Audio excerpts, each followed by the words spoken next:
doit mettre sur pied une... Dans un état de droit, il y a une justice indépendante.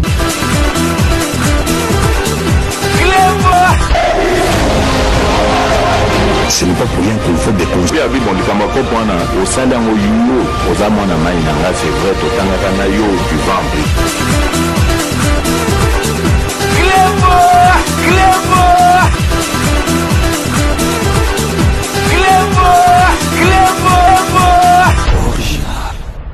Salut et bienvenue sur cluboriginal.net. Merci de votre fidélité. 5 minutes avec César Ngadi. Tout le monde est d'accord et il en restera ainsi pendant très longtemps. 5 minutes, il y a Lelo Tozali na 2 sujets. Mais avant de développer le sujet na biso ya Lelo, na lingi na ebisa bino kaka bandeko nanga bato tout balandaka biso na 5 minutes.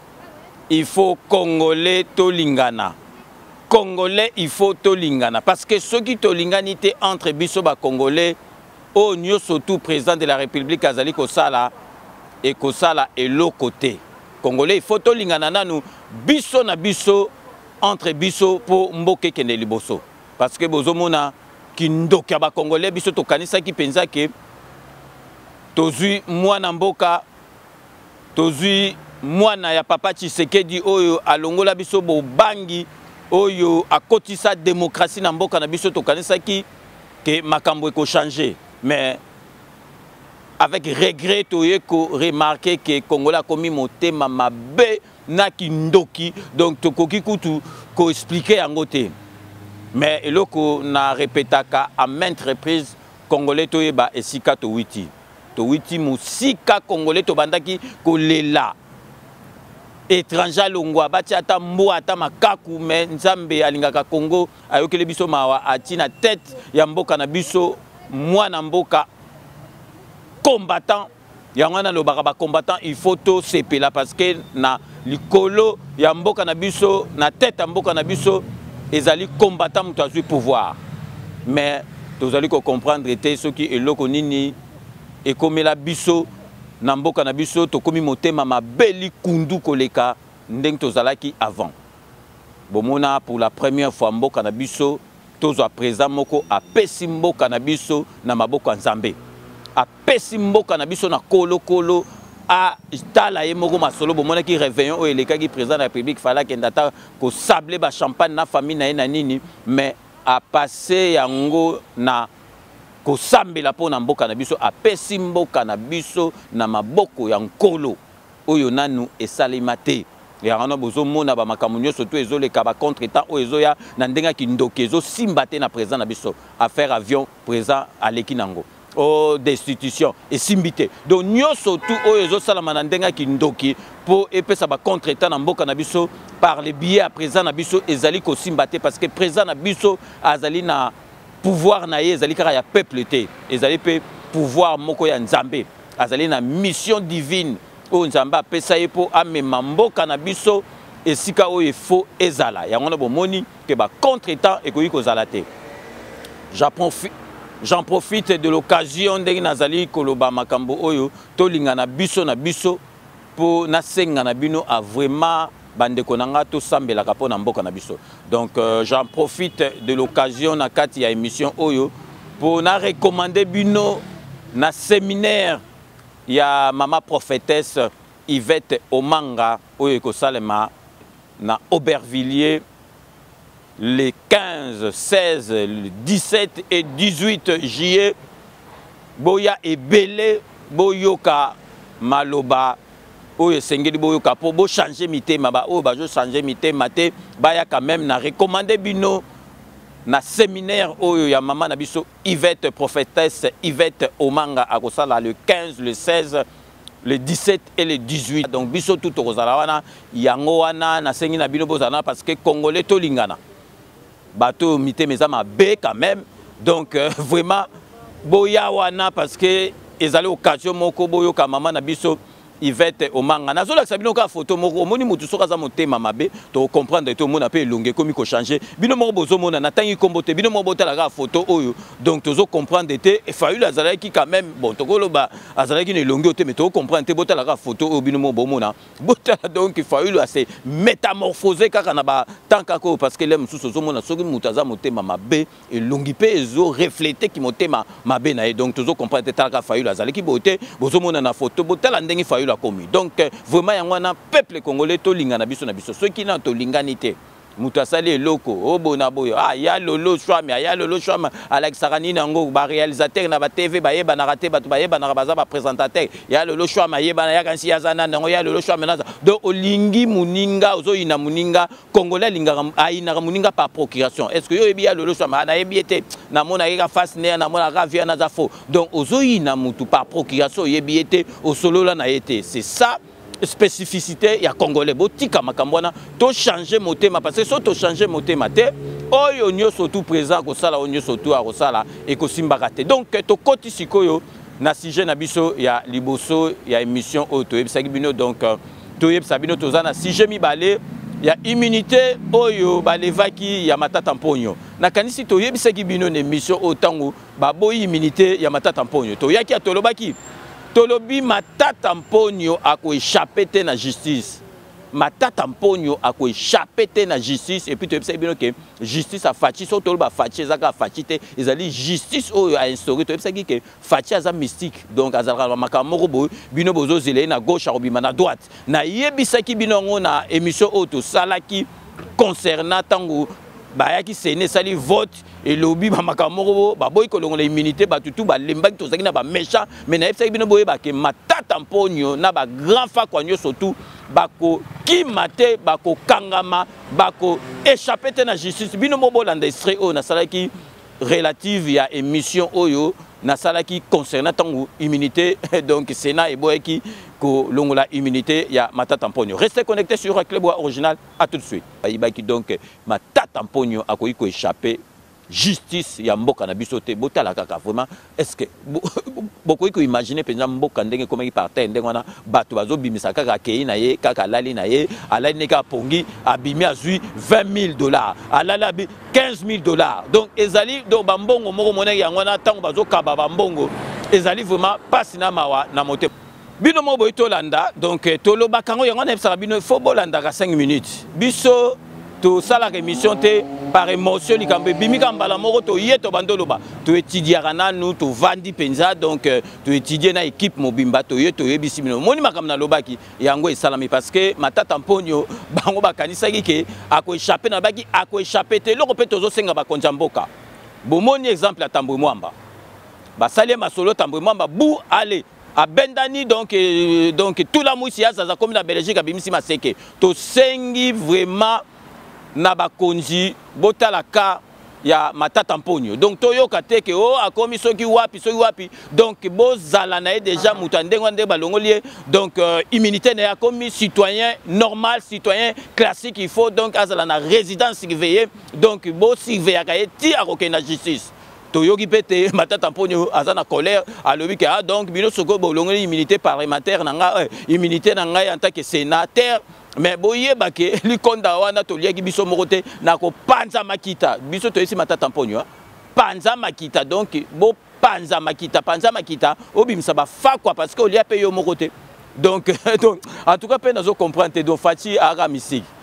donc baboyi ba mona donc après donc yemoko donc bazui lettre recommandée avec accusé de réception donc présent Sénat bayati yemoko yebisi ke non balongolo imagine ni po batu musu ba comprendre politique Félix Antoine Tshisekedi dans sa tête. Tu sais que politique à Félix Antoine Tshisekedi ezali politique net oyo ya bapoto. Bobi que politique oyo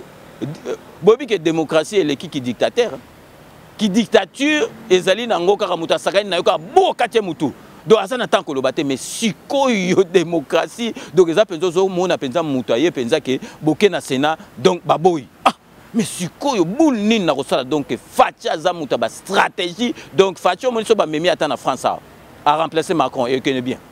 donc sikoyo imaginez que ba tukaka oyo ba longola ki ye donc mokonzi na bango ye moko akomi lettre kei bozomona lettre yango yango yo akei abisi donc po Matata Ponyo immunité longwe Matata Ponyo na minute aza na colère alobi akobomba mutute mututu ayebi kalia mbongo ya bakarte alia mbongo ya bukanga lonzo boye bake boko revese parce que Matata Ponyo abi ah do bino nga na kanisa yike toyoka na ilikopa ke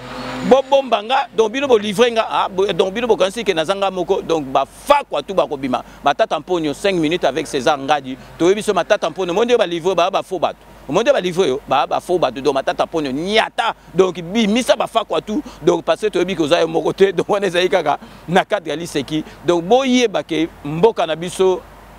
ezui lupemba tango présent ye na masolo oyo donc présent ye a zongisi ba opposant surtout ba o bazalaki libanda donc balinga ko ba combattant nyoso bazalaki libanda bazongi donc batu nyoso tout o bazalaki libanda bazongi et puis abimisi ba prisonnier politique nyoso boyebi ke donc lelo nanata comment lo ba Katumbi comment lo mais Katumbi comment neti mbwa liboma kende bobaboyi akende bobaboyi do razonga na mboka bazongi sele passeport muta zongi sele passeport ezali grâce il y a pouvoir, il y a Félix Antoine Tshisekedi. Donc il faut azala na mémoire courte donc ba combattant na makambu nyoso tout donc et comment madame nazola tsabino extrait botala donc vice-présidente il y a RCK maman na biso oyo vice-présidente il y a RCK pour bomona ba combattant musu bazali a combat ezasu neti akalate combat ezalaki akala to bandaki ko sala combat po ngape na za combattant boyebi kenga na fula pe ba combattant to bando sala ko kanamba longwa mais ndenge komi bolinga bato tout bazo sala komi nango combat mo ya distraction ya buzz to lobite ke combat ekokosi la mais combat o ezalaki liboso ezalaki na détermination ezalaki na leitmotiv moko bo but moko bo parce que kanamba folle donc sikoyo combattant a osala ki combat parce que oya komi présent azali combattant bozo mona keza na sens te combat ya siko eza sundenga kalate combat siko ekomi ba revendication to yebisa président na biso Fachi Beton pe ko sala mamale malembe obuka ka ya 2 ans te makamte sala ke bato ba comme olia bien ba soins médicaux ezala bien na zola sabine extrait botala maman na biso mama Blandi RCK président Martin Sali obobi penza ke ba combattant solo botala esengwa ke ipenza le 30 juin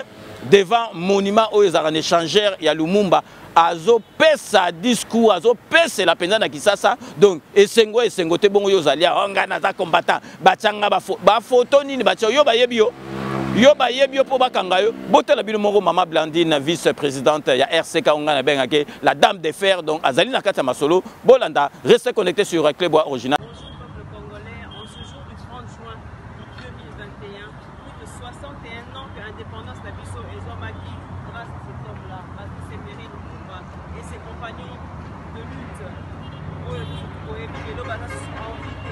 Lelo RCK na kati ya Kinshasa doyeko célébrer journée yango na mabele na biso bakombo poto continuer combat yango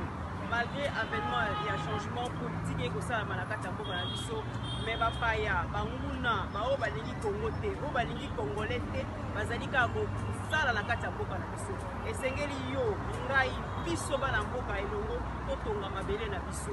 tobundela mabele na biso kote combat ya tata oyo ezala enfin te atika bana atika toute une famille qui aujourd'hui ne le but que pas comme un ministre pas comme un pouvoir pas comme un bongo mais bazo atalo kumu ya baba na bango bazo ta et tout comment dire dignité ouais bata valeur ya combat ya papa na bango o epemi tina liwa lelo biso peuple congolais isengeli tozongisa ya bango ya en tout cas, le 30 juin 2021, RCK toujours aussi fort, Ingeta présent, toujours aussi fort, la Katia Kinshasa Mabila Bakoko. Ingeta. Bino mo boito landa esengo bomona bato babanda yiko bundela mboka awa donc bakoka kutu kozonga mboka te grâce ya président de la République Fachi Beton botala ba combattant bazonga mboka bolandi bino moko mama na biso Blandine donc vice-présidente ya RCK ndengi azo beta discours na ya zolo la peuple devant monument ya Lumumba donc ezali signe moko vraiment signe moko vraiment fort ya kosakana te to profiter na occasion oyo pona kopesa président ya RCK Martin Sali ba mbote ebele esikaye azali donc si je n'abuse boyebi ya liboso avant to suki sango donc tozali kopesa message na Matata Ponyo toyebi so ata oza fa quoi mais oza na ba circonstances atténuantes vis-à-vis na 5 minutes livrer ata gros poisson misatou ba grand fa quoi parce que oyo moni yo oza fa quoi mais ba livre ba fa comme sous donc sikoyo ba melami na simana yo matata mponi yo biso tokotiela yo ba circonstances atténuantes soko livrer biso 3 grands fa quoi mususu baza na cop wana parce que yo zali premier ministre mais ba likonde bando bima quelque part totangi ba kombote mais yo yebi obika méchant oza nango donc ko kuta na kutu na bango sute zalaka na méchant na ti yo okendeka kuna oza na méchant biso toko ça là tout que vraiment ba longolo ata 3 ans soko ozwa yo na yebite ele musoko ozwa ba 55 ans ba longolo ata 3 ans toko betelo vraiment match ba longolo ata donc livrer ba tutu ko yo ke la bango mate ah matata ponyo aye peut-être matata ponyo pour peso colère talaka jour wana tan ba boy ko longolo d'autant ye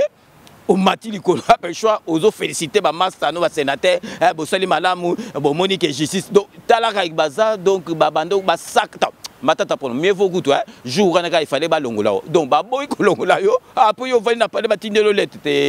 matata pour il faut fâcher donc nanga pendant na fâcher parce que il fallait ba longola jour wana ba sac un esprit no donc yo peut livrer bango donc ko la bango mawate donc nous allons marquer notre première pause publicitaire boyebika ke Kodia Simo masolo ya Kodia Simo yango mutu esimi makambu Kodia Simo ezali vraiment société oyo toyebite comment to ko remercier yango parce que ezali diaspora moni diaspora mususu ya keki sasa bosani bandeko nae diaspora keki sasa bosani ba diaspora donc Kodia Simo et saleli tout d'abord priorité na diaspora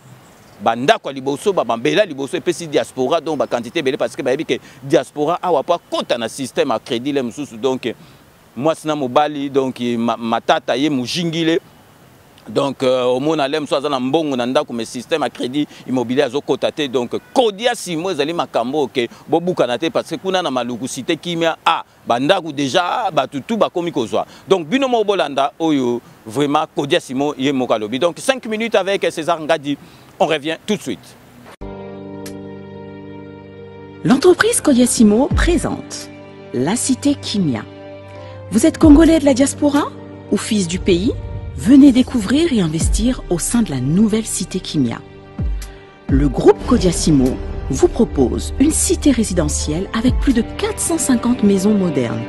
construites aux normes internationales et surtout à des tarifs très attractifs. À la cité Kimia, vous trouverez aussi un espace commercial avec plusieurs commerces et services de proximité tels que des boutiques de prêt-à-porter, des restaurants,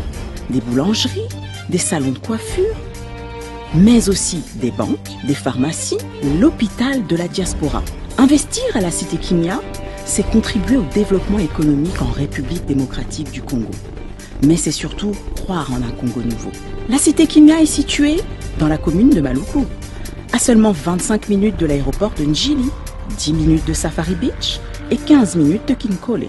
Alors ne tardez plus, venez et construisons cette nouvelle cité. La cité Kimia, un havre de paix à Maluku, le nouvel Eldorado du Congo. Kodia Simo, la meilleure adresse pour construire la vôtre. Bonjour, alors nous sommes ici sous la concession Kodia Simo, la concession Kodia Simo où sera érigée la cité Kimia. La cité Kimia avec différents lots, donc les lots A comme nous l'avions annoncé va débuter, les travaux vont débuter au mois de décembre, donc c'est très bientôt. Nous sommes là avec des experts, nous sommes là avec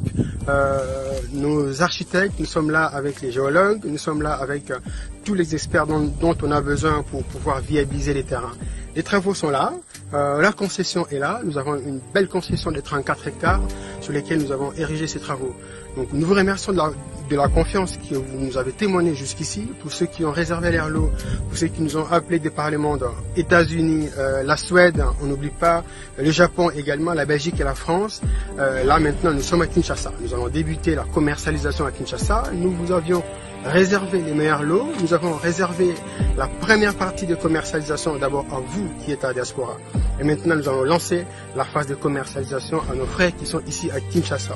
Il ne reste plus beaucoup de lots pour la diaspora, donc il nous reste quelques lots et ensuite ça sera ici à Kinshasa. Merci de votre confiance, nous allons travailler pour vous, pour que nous puissions mériter votre confiance. Donc le programme Kimia est bel et bien là, les travaux vont bientôt débuter et voilà la concession. Je vous remercie beaucoup.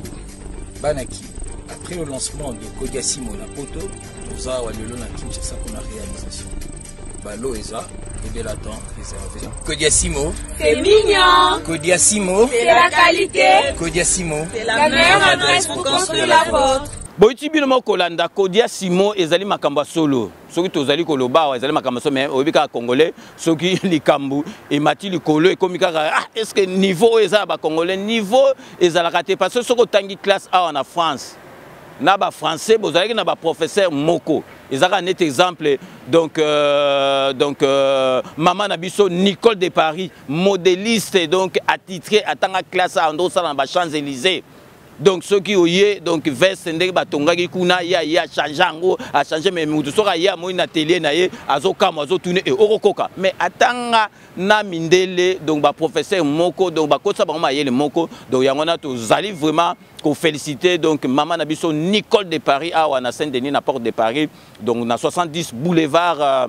Anatole France boye awa bozali na masolo netikaka ba couturier ya stade bakoutirier oyo bomonaka na Paris na Champs-Élysées. Donc tozongeli sikoyo dossier na biso to koti na oyo mibale to yebisa bino tozali na deux sujets. Deuxième sujet ezali masolo ya recensement. Boyebi ke bato babimisaki ma masolo wana bato babandoko beta 7 na makambo liboso 5 minutes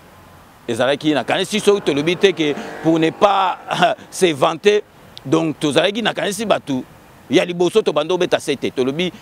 recensement, carte d'identité, ceux qui ont salamité, élection et vous allez repousser. Président de la République n'a bisoneti, il y a l'ingité que jamais par comme dictateur a eu la kibiso. Mais à lobby et vous allez na kati, il y a délai parce que 2023 élection vous allez glisser que ça la maté mais vous allez ko kamwa ba homme politique mususu ba bandi ko loba pour ne pas les citer Bitakwira. Alobi a ceux qui vraiment glissent salami bazoko bomba na sima ya recensement loba wane komi penza kindoki mais Bitakwira to kama yo bo comprendre ka Bitakwira to yebi ke yo penza balusa ki veste ozalaki bato ali boso penza balusa ki veste na Kanambe mais siko Bitakwira to moni ke tango yo balusa ki veste lemsu donc ozalaki d'intérêt moko bo kansa lemsu ozo poste bon poste ba groupe ça peut battre tout est faussé là siko bo moni ke Bitakwira ya d'autant azo kanga ba photo na ba fachi na kibo bakuna donc azo wana mona ka marque pour battre musu ba okansa union sacrée zalaki oye donc au changer couleur ozalaki fa quoi olungwe fa et puis na pesi message mende to bosanité mende to bosanioté donc diamant wana ezalaki ya munene ezalaki ya bien okolakisa biso machine ni oyo diamant komaki di banga mende yebaka ke Tobosani yote donc pour bato ebele bakanisa ki union sacrée zali refuge moko boye oyo koti donc makamutu esili non Bitakwira zala no calme président de la République aza mutu a parole président de la République aza na besoin ya glissement président de la République ndenga za wana na 2023 Bitakwira so yopo lingi chaka libaya mutu tout akocha libaya devant président de la République na 2023 ako liama. Et puis, on est surtout président de la République à Zosala. Bah, pas surtout à Zosala, bah, risque de barrer. Bilo Bokansi, au Moni Bisengo, oh, il y a peuple congolais à vivre à partir de 4-5 ans, surtout deuxième mandat présent. Bon, on a pensé que Congolais, pendant na Tongo à Damé, na Midi à Damé, na Poko à Damé, donc bilingue, il y a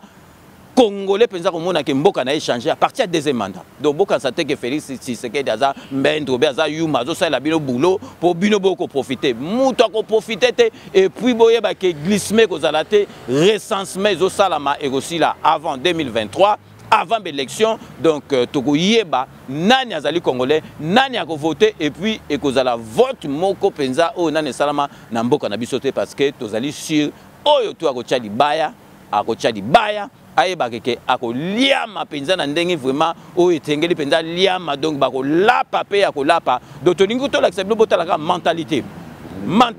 ya peuple congolais ndenge changer mentalité tina ba ministère ndenge changer liboso ezalaki oyeboy oyo ko futa mbongo moko atana ba bigo moko boy oyeka ko pesi mbongo donc bimi ba pesi donc eloko moko te mais tozole ko la sabino botala ministère oyo mama na biso vice premier ministre ya environnement donc mama na biso Eve Bazaiba oyo webike bazali kota fayu talabi tala politique andengeni ofayulu donc mais mabiso na loyenge fayulu na minute atikala ye moko kaka na fa kwa mususu wa premier ministre wa bata ba record ki muyibi donc muzitu donc batikala ka bango de donc batutu tout la mwisi azaza batika do katumbi kutu soko katumbi soko tangeli na mbembo tangeli komba fayulu ko sona litoya donc batika eva lobi ngaza mama mayele. Donc président de la République azotia ba mama liboso atika bango donc botala sikoyo na ministère na environnement liboso bato bazo ofutaka mbongo yo futi mbongo ba repeso le côté et que isoki wapi ozo ba soki kete yango bozo mona ke donc excédent komi na mbongo ya l'état mbongo komi ko tonde komi ko déborder botala acte yo bazai ba ya lobi mbongo ngai na ko sate bokende kofuta yango na banque ya l'état boye awa ngana ko saila bino après papier ke mbongo koti donc biso to ko simba ka kutu mbongo te donc bato na bango moto ba bimi de banda ba sali bango interview bazo kamwa ba lobi makambo aboye nanu to mona ngote po bo comprendre que Fachi Béton azali ko changer bato po boyebi ke na développement mboka structure mentale biso to tangango l'économie de développement structure mentale ya mutu soki changer te mboka ko développer te. Parce que structure mentale, ça compte dans le développement. Bino mo bolanda na ba image ministre na biso maman na biso Eve Bazaï ba oya sali acte ezola ça pensa que mutunyo surtout a comme na conscience et puis bazako banga pe lubwa quoi parce que ceux qui ont meki OK lubwa quoi donc j'ai ezalité mutunyo surtout congolais a commis ko changer. Restez connectés sur Club Original, à tout de suite. La vice-premier ministre, ministre de l'Environnement et Développement durable, a eu le 6 juillet une séance de travail avec le responsable des établissements Kabongongoi, une société d'exploitation forestière basée à Lubumbashi, à laquelle le numéro 1 de l'Environnement et Développement durable a retourné une enveloppe de 7 500 $ américains que cette société a consignée il y a plus d'un mois pour l'obtention d'une autorisation de vente et d'exportation de bois d'œuvre. En remettant cette enveloppe au responsable de la société Kabongongoi, la vice-premier ministre, ministre de l'Environnement et du Développement durable, F. Bazaïba, leur a également expliqué la procédure à suivre en vue de faire bénéficier l'État congolais ainsi que toute la population de cet argent des taxes payées pour les opérateurs dans ces secteurs. L'argent que vous m'aviez remis ici, de 7 500 $, vous vous souvenez, ça fait un bon bout de temps que vous aviez remis. Après un mois, oui. Ça fait combien de temps? C'est presque un mois. Ce sont vos billets, oui, oui. Tels que vous les avez donnés. Voilà. Je les ai consignés parce que ici, on ne perçoit pas l'argent. Nous ne sommes pas une banque. Ici, nous donnons juste la politique. Nous donnons l'orientation. Ce n'est pas l'argent. Ici, on ne paye pas l'argent. Et dans mon bureau, ici, je n'ai pas un coffre-fort pour garder. Et l'argent que lui, comme mon conseiller financier, va prendre les comptables à la banque, c'est pour les fonctionnements ici. Si vous me donnez, je mets ça, je prends, c'est-à-dire vous êtes en train de me corrompre pour que je vous délivre les documents. Et c'est l'État qui paye. C'est pourquoi je vous ai envoyé, vous avez reçu votre note de perception et votre argent est là. Allez payer à la banque. Ça va? Merci. Allez payer à la banque. Merci. Que désormais, vous devez commencer à payer à la banque. Vous commencez là-bas, on vient. Quand vous allez payer, on va m'envoyer les avis, les notes techniques, on annexe ces documents de la banque que vous aurez payé. C'est alors que moi, je signe l'avis et vous allez avoir l'avis. Merci, Excellence. C'est une innovation qui nous a émis. Nous sommes très satisfaits parce que ce n'était pas ça cette habitude. Nous, en tant que les usagers, on déposait, on ne sait pas si l'argent servait à l'État ou aux individus. Voilà qu'aujourd'hui, nous sommes conscients et que cet argent va servir à l'État parce que ça va dans la banque de l'État. Établissement Kabongongoi, il a été noté que le responsable de cette société forestière, en découvrant l'enveloppe consignée, a reconnu le billet déposé au ministère, notant que cet argent avait été effectivement consigné sans qu'il ne soit utilisé ou substitué. Donc, si vous Bolandi, conscience professionnelle, conscience économique, ça, la bomoni penza, maman expliqué, bazo kama bobon tababimi, bazo kama balobi nanu bamona makambote, bazaleka ko pesa mbongo, pesi mbongo, oyebite soke kota na caisse à l'état, soke pas mais bango moko bakeiko tika yango na banque. Et puis bomona ki makambo oyo ya recensement oyebimi awa. Ezalaki na projet de société ya UDPS. il y a UDPS na kasi bato tout balandi déjà bolandi ndengi donc interview moko au papa na biso Etienne Tshisekedi asalaki na Tortue Ninja oyo donc boyebi Tortue Ninja azara donc akomi pour ça la émission donc akomi ko espacer na yebisaki bino ke ba journaliste mususu ba komela pema parce que politico Félix Antoine Tshisekedi azo memezaneti marathon bon moi Tortue Ninja sala so akomi donc un mois après asali parce que malobesili bon monaki donc ezali projet de société ya UDPS do bazaleki nango déjà na mutu makambo ezo sala masikoyo Félix Antoine Tshisekedi tango azalaki na UDPS ayebaki déjà ezalaki ezali eloko asikate po bomona kaka maloba oyo UDPS alobaka yango nde asalaka yango donc sikoyo na lingi na lakisa bino différent na lakisi bino ke masolo échangé parce que bamsu bakansa masolo yango ezalaki ndenga kala sikoyo nazolakisa su bino bomona donc mama na biso Eva Bazaiba oyo asali botala siko ndengi fonctionnement bandaki kolenga nazolakisa bino extrait moko botala Papi Mboma baki na notre confrère Jean-Marie Kassamba donc andimaki te parce que na kanisa émission so ezalaki enregistré bango kata ezalaki en direct donc Papi Mboma na félicité o lakisi penza koza mobile oza penza journaliste solo donc a bétier masasa en direct donc botala penza ke donc soni ne longo ndire muta ko na vélo donc abimisi lié penza vérité alobi ke pa azavie na e abi vie bomoni ke bino bondo torturenga alobi penza ba kei ba memie ba tie na voiture Jean-Marie Kassamba na oyo ya Grand Lac wana ya lolo choix mi wilikunda masananga chika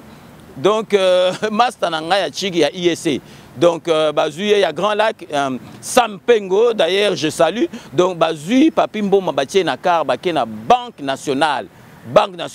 oyo lelo échanger masolo mama na biso aye oyo changer masolo o penza ke FMI ayebi alo penza ke no changer ba masolo ba memi Jean-Marie Kassamba a memi donc Papi Mboma baké na banque Jean-Marie Kassamba ba payé $450,000 américains. $450,000 américains qui étaient en liquide, ba payé Sampengo $250,000 américains. Donc en liquide. Donc tu habite ba mbongo ndengona ndengini bandoki ko bima na ba banque, tozo comprendre était en liquide. Eza ko tu chèque, eza ko tu vraiment en liquide. Bazongi donc Papi Mboma donc soit écoute esprit mabe bengoza mystique donc bazongi donc talaka donc Papi Mboma Jean-Marie Kassamba payé 200 balles donc Sampengo na ebi amasanga to tanga ba chika ka ba payé comme 500 donc botala mbongo ndengi bato donc na butuka donc $700,000 et bimi presque $1 million et bimi na ngokabo o mbongo musala donc ezali mawa bino moko ka extrait tango donc en pleine émission ya ndimete ke bakobi misele chuki wana botala bimoko Papi Mboma ndenga niati Jean-Marie Kassamba donc ezali mawa na passe na motema makambe bandoko leka avant restez connectés sur Club Original à tout de suite pas parce que vous avez devanga les solos olimbi sangana betango zoni non que vous tortirez ngayo na Sampengo ça dit cela ba vieux mi balé on a vana na bango ba yebi via butu penda te mena mema bango na via butu so ba ke na via butu ba bengi nga et da bino ngai bokotsanga na mutuka biso 3 ngai yo Sampengo tina banque et ça tombe bien le lopé le 30 juin cinquantenaire ya mboka ozo biso obetan te pour comprendre sikoyo que makambolo barangai ya ozwaka mbongo wapi bien osala ndeni to komana bino na banque tokota antichambre biso 3 jours wana ndeso net nazaki faute na okako solo la bino mibale tokota antichambre ngana bino yo ozwa 450,000 bayeli yango boy franc dollar bakiti yo boy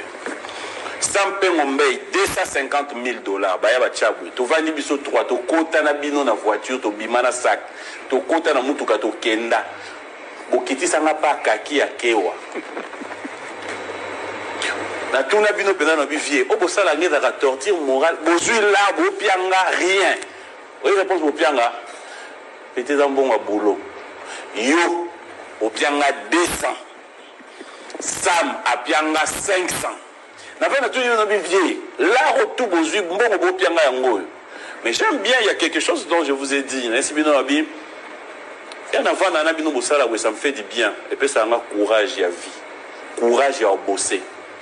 Bino Moboto Landa donc incroyable mais vrai ceux qui donc mutumso alobaki ba kosi donc bon wana sikoyo papimbo mazalaki bongo siko bali kondo bango bando benda siko sanke donc oye kaka donc oye na banque centrale oye donc on ezali déjà mitindo donc kanambe mutapesi mitindo parce que donc 700 000 $ américains et bimi kaka boy et bimi kaka au moment donc batuli banda pour mutu ali ata kwanga zokokate donc botala ndenge ba mbongo et bandoko beba na mboka na biso et puis siko imaginez que mutu lokola Jamaïque Samba est-ce que yako linga penza fachi beton hier à cause de la penza pour ou bien fachi beton mutu ayeko kanga donc li dusu na bango ba bando zo mbongo na pesi donc na lakisi bino exemple ya siko ndenge makambo changer na makambo bando sala mava botala ga mboka na biso siko to witi siko to zui président oyo azali na volonté o penza azozo ba risque bazolinga ba bomaya azolinga penza mboka na biso bonga mais pourquoi tozo aider pourquoi motema mabe mutu ko fachi penza soko vande zo sola na ye ozo sentir azo dégager mutu moko malamu donc okoza kutu donc okosale mabete yango bozo mona ke donc azo bika na makambo to ki ndoki zo sala na mboka na biso parce que azali na pouvoir moko donc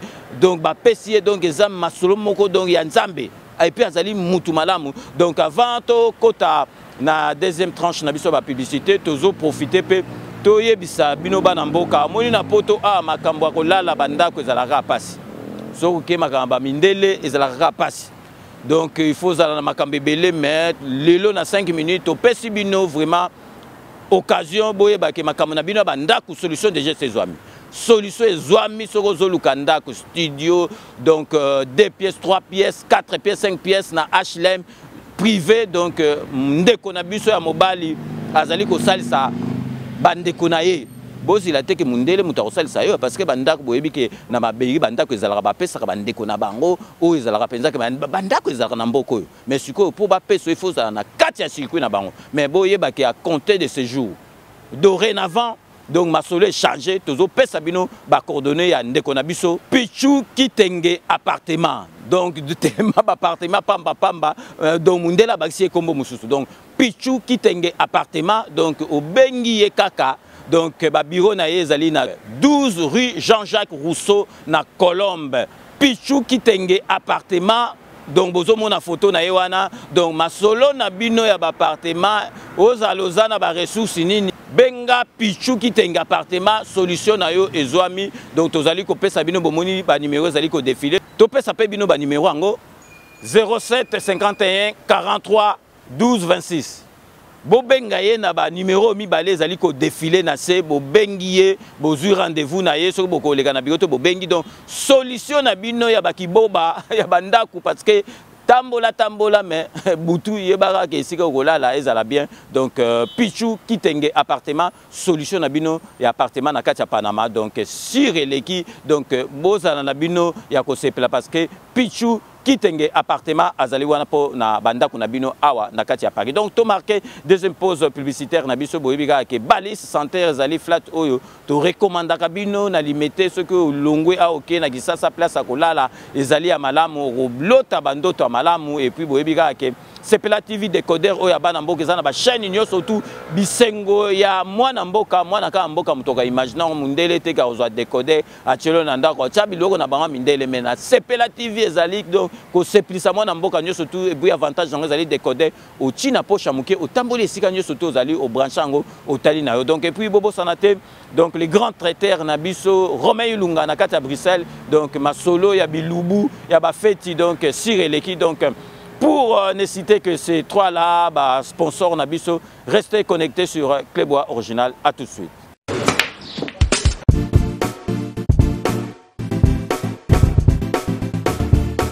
Nakomi. Oh, vous commis déjà? Nakomi déjà. Vous en avez vos frères? Ah ouais, c'est bon. Ah, n'a pas sauvé. Boyana Bali Center, 7e rue. Ah bon? Monsieur. Bon frère, so comme on a limité, hein, autour de l'avenue. Avenue Tropique. Voilà, avenue Tropique. Tout ça, on a tous les billard quoi. Limité 7e rue résidentielle. Hein? Ok. Ok, bof. Tout le monde a bof.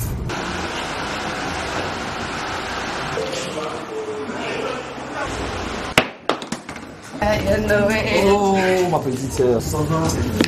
Ouais, mouf. Ouais, ça fait tout tu es pour notre mariage. Tout justement, salle de fête Pésalia, il y a bien Kitoko. Ok. Hein?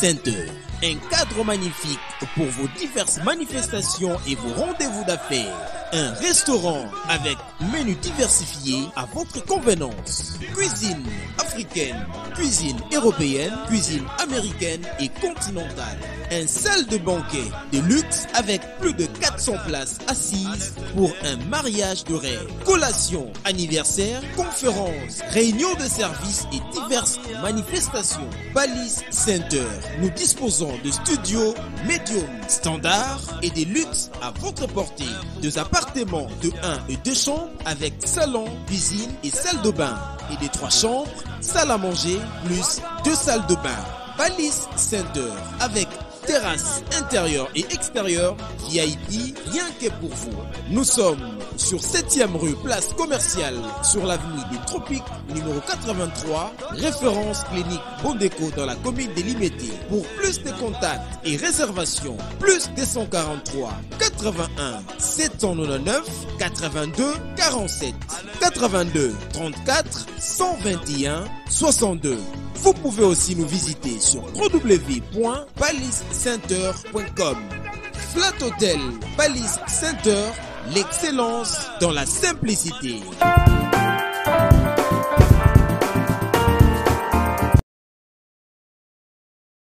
Sepela TV et yena makambu ya sikali susu. O ba chaîne ya France eza na kati. Ba chaîne ya Congo eza na kati. Ba chaîne ya Londres eza na kati. O ngomona makambu ya politique ya sika. O parti AA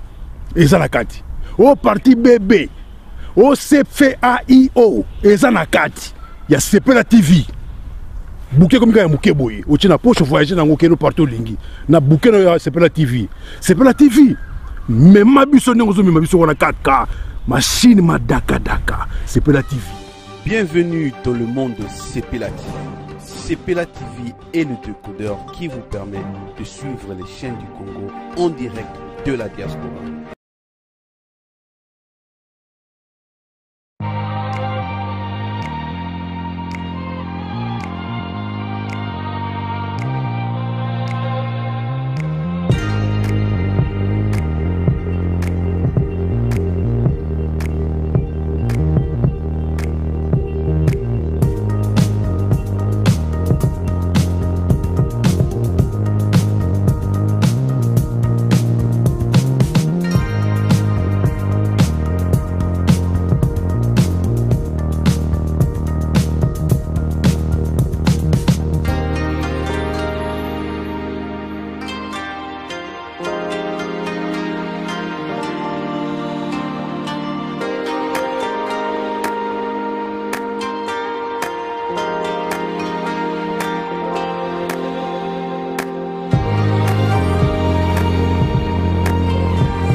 Rome C20, service traiteur, organisateur d'événements,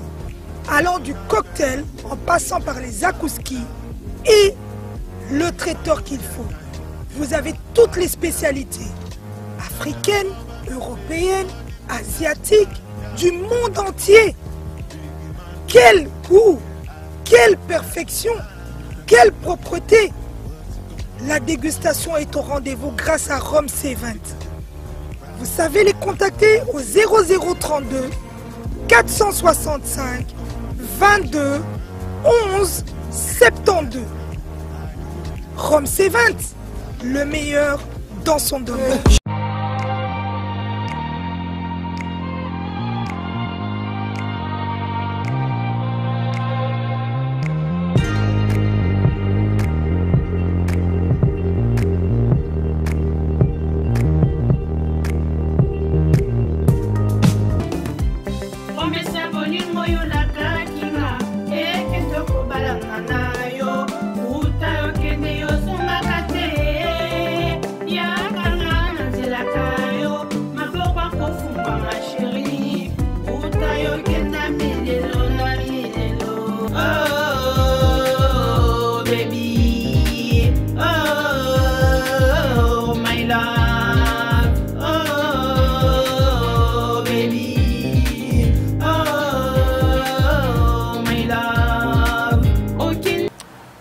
na fidélité na bino bozala on a 5 minutes na fidélité bozala on a ba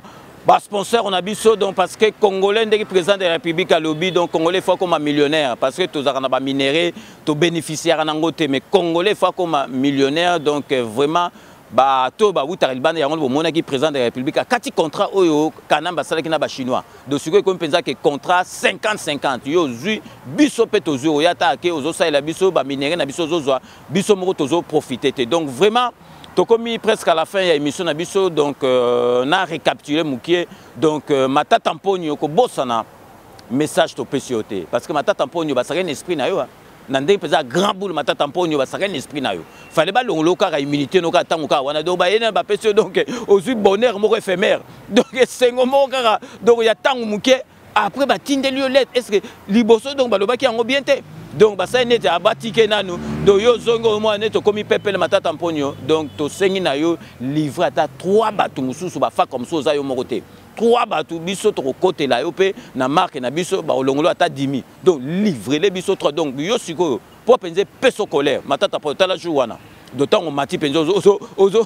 ozo féliciter ba massa no ba sénateur ok ba kosi yo ba saka un esprit na yo donc matata mponyo livrer les biso ga 3 batu wana vraiment au moment autre salon na 5 minutes et puis ma campagne recensement bitakou gazano calme donc présence na tina glissé parce que ça sûr que a lia batutu donc na 2023 donc bitakou glissé gozalate masolo au salama na 2023 donc vraiment Masolo et Gozala Pepele donc l'élection ezali confirmée na 2023 glissement ezalité ceux qui yo l'aiment ce soir ba méchant moukier parce que au monique se retrouver tende boloba mais ala calme bitakuira repose wape plan musu parce que ba que Félix abosanara bato baranda et service donc vraiment to komi na suka émission na biso ndeka tolobaka ceux to komi na suka émission na biso donc je vous laisse le soin d'en tirer vos conclusions et de me faire parvenir vos commentaires comme d'ailleurs vous en avez l'habitude. Donc ce qui tokomi na suka boyebika base nde makambu jamais tokobo sana base. Avant to banda ba dédicace tozo banana on a ba anniversaire donc tozali vraiment ko pesa bon et joyeux anniversaire na Kamita Tumasamba Kinwani Wazali donc envoyé spécial ya chef de l'État. Il y a Molandi Mounene, il y a 5 minutes avec César Ngadi. Donc vraiment, il y a une vitesse, on a compris, on a raté ce qu'il à Satangaki. Donc vraiment, Kamita Tumasamba Kinwani. Donc vraiment, merci à trop. Nzamba Zalanayo, Oumela, parce que vous a parmi Batu Oyo Bazali, Pembeni, président de la République, au président Penza Azali, ko Mona, ke Moussale Zali, ko le Kepi, président Zali, vraiment, na confiance na yo, parce que Ayebi et Siko, 8 yo, 8 Penza Moussika nae, Ayebi ko Kogiko trahir yete. Donc, to tikali toujours, na registre, il y a un anniversaire, Tozali, Kopé, ça cette fois-ci, bon et joyeux anniversaire, na Nixon Kazadi, en Afrique du Sud, il y a Zali, membre, il y a groupe, il y a César Ngadi, WhatsApp, et puis il y a Zali Molandipe, Monene, il y a 5 minutes avec César Nixon Kazadi en Afrique du Sud. Merci Nanyo surtout au Salarapo dans 5 minutes avec César Ngadi. Donc ici on a 4 États-Unis d'Amérique pour nous ça Boniface les grands matadiens, Boniface les grands matadiens. Merci Nanyo surtout au Salarapo dans 5 minutes avec César Ngadi. Donc ici on a 4 Hollande pour nous ça maman Nabiso Neves Timba. Merci Nanyo surtout au Salarapo dans 5 minutes avec César Ngadi. Donc ici on a 4 États-Unis d'Amérique pour nous ça Babi Kisinga administrateur Nabiso Oyo, il y a les amis de César Ngadi. Merci na ba publication vraiment au Salara et belé na kati ya groupe merci nanyo soto Salara po na 5 minutes avec César Ngadi. Donc ici on a kati à Montréal pour nous repasser maman na biso fina mokonzi merci na fidélité on a 5 minutes avec César Ngadi donc fina mokonzi donc merci na ba commentaire na on a surtout Salara po na 5 minutes avec César Ngadi donc ina ba kota ba Scandinavie pour nous repasser donc Igwe le béton merci na surtout Salara po na 5 minutes avec César Ngadi tozongi a na France pour nous repasser mbote na Chai Mukenge Chai wa balengela mon voisin Chai Mukenge Chai wa balengela mon voisin. Merci Nanyo surtout au Salarapo na 5 minutes avec César Ngadi. Toke ici ko na kati Espagne to robo sana kate parce que na kati Espagne vrai chéri na ndenga muketa zalaka kuna vrai chéri na biso beloti mavungu. Merci Nanyo surtout au Salarapo na 5 minutes avec César Ngadi. Donc toke ici na kati à Londres pour na repesa l'honorable Jean Moutala. Merci Nanyo surtout au Salarapo na 5 minutes avec César Ngadi. To tikali toujours na kati à Londres pour na repesa maman na biso Maria la beauté naturelle. Merci Nanyo nanyo surtout au sala rapport na 5 minutes avec ses anga toke na kata souhaite pour na repesa maman na biso Thérèse Kamani ba mbote belé Thérèse Kamani merci nanyo surtout au sala rapport na 5 minutes avec ses anga tozongia na kata Paris pour na kopesa mbote na maman na biso Françoise Itwa merci nanyo surtout au sala rapport na 5 minutes avec ses anga tikali toujours na kata France cette fois-ci tokei na kata Normandie pour na repesa Thomas Mbona merci nanyo surtout au sala rapport na 5 minutes avec César Ngadi donc tokosuki ça pour na ko présenter ba condoléances na biso na molandi monene o sala ba intervention vraiment na kati ya émission na biso nyoso donc na komi ya Willy Panzu donc witi ko bungisa mama na ye donc Willy Panzu en tout cas nos condoléances le plus attristé oyo zoli ko katozali ko partager douleur na yo wana courage, il y a trop. Willy Panzu et Sika Ozali, donc courage Makasi. Donc Tozali vraiment qu'on partageait douleur. Donc c'est avec ces messages de condoléances adressés à notre cher ami Willy Panzu que nous mettons fin à ces 5 minutes avec César Ngadi. Merci de l'avoir suivi. Cette émission a été réalisée par Yal Lochouami, assisté de Willy Kunda à la caméra. Donc nous allons nous retrouver avec grand plaisir dans 24 heures pour un nouveau numéro. D'ici là, portez-vous bien et à très bientôt. N'oubliez pas, tout le monde est d'accord et il en restera ainsi pendant très très longtemps. Bobo Sanate, Kanambe Agozwa, Masolo, Nambuchu, Penadikos.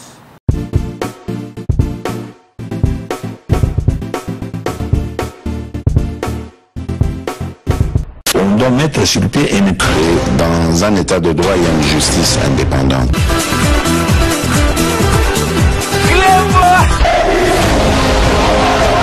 Ce n'est pas pour rien qu'il faut déconstruire. Oui, bon, au sein d'un c'est vrai, tu vends.